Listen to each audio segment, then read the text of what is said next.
అందుకనే భక్తులందరూ కూడా మనోభావాలు దెబ్బతిన్నాయి. ఎవరు ఊహించలేదు వెంకటేశ్వర స్వామి హిందువులకి కలియుగ దేవుడు.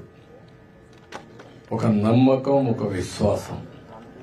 అందుకని ఎప్పుడు కూడా అందరూ నమ్మేది, ఎవరైనా వెంకటేశ్వర స్వామికి అపచారం తలపెడితే నెక్స్ట్ జన్మలో కాదు ఈ జన్మలోనే పనిష్మెంట్ ఇస్తాడని.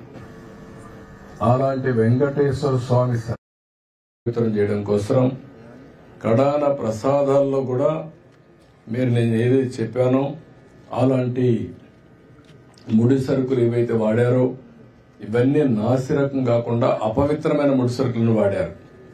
ఆ విషయమే ఈరోజు టీటీడీ కూడా ఎంక్వైరీ చేసినప్పుడు, టెస్టులు చేసినప్పుడు బయటపడిన వాస్తవాలివి.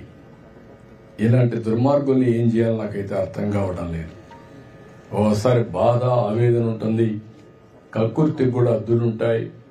కక్కుర్తి కూడా అద్దులు లేకుండా ప్రవర్తించి అంటే మేము ఏమైనా చేస్తాం అనే అహంభావంతో ముందుకు పోయారు. అందువల్లనే ఇలాంటి సమస్యలన్నీ వచ్చాయి.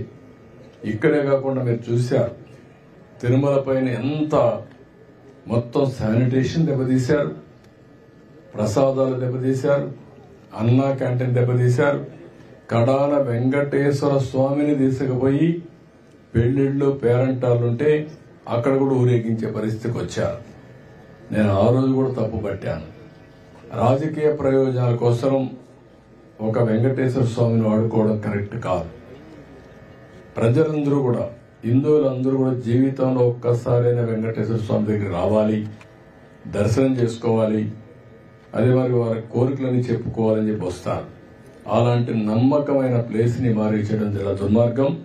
ప్రక్షాళన ప్రారంభించాం. ఇప్పటికే చాలా వరకు ఇంప్రూవ్మెంట్స్ వచ్చాయి. దీన్ని లాజికల్ గా తీసుకెళ్తాం.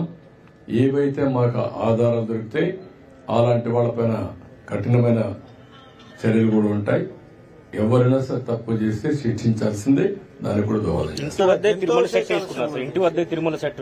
రమేష్, అన్ఫార్చునేట్ రమేష్, ఏం చేద్దాము? రాక్షసులతో యుద్ధం చేస్తా ఉన్నాం. ఓ ఈనాడు, ఆంధ్రజ్యోతి, ఓ TV5, ఓ చంద్రబాబు, వీళ్ళంతా ఒక ఉన్మాదస్తులు, ఉన్మాదంతో బాధపడుతూ ఉండరు. Unfortunate thing. నిజంగా ఈ ధర్మమేనా? ఇప్పుడు రాజకీయంగా నువ్వు కొట్లాడాలనుకుంటే, పోరాటం చేయాలనుకుంటే చెయ్యి, బంగారంగా చెయ్యి. మేమంతా కూడా ఆహ్వానిస్తున్నాం.